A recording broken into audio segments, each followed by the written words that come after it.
Ова е Роберта Матер, заменик директорка во еден од одделите на State Departmentот на САД, каде води успешен тим. Глувонема е.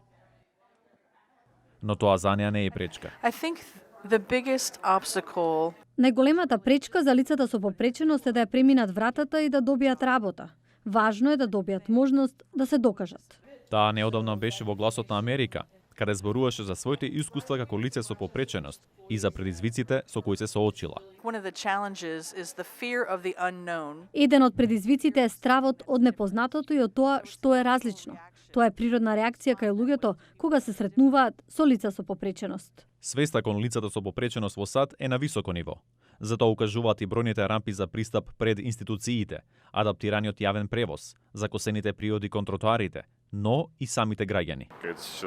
It's the same normal human being. Тие се нормални луѓе како и сите други. Сепак и натаму главната битка се води околу нивното вработување. Таа битка во името на лицата со попреченост во САД ја водат непрофитните организации. Едната од нив е Respect Ability од Вашингтон. Total, there's about 22 million working. Околу 22 милиони лица на работна возраст имаат попреченост. Се трудиме секој од нив да добие шанса за кариера и да го живее американскиот сон. Според податоците од оваа организација, во САД стапката на вработеност за лицата со попреченост на возраст од 18 до 65 години е 37%.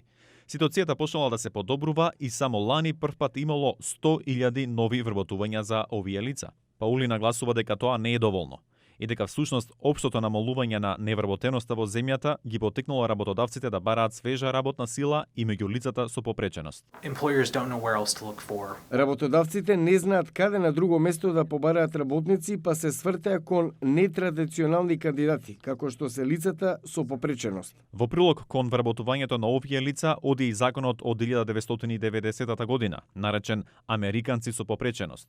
Со него се забранува дискриминација кон нив, а компаниите се обврзани да им овозможат соодветни работни услови.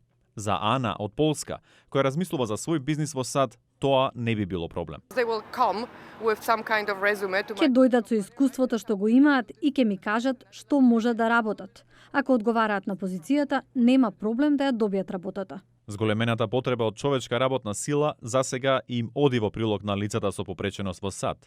Останува надежта дека општеството ќе покаже похуман однос. It's not a disabled person, it's a person first, because we're all human first.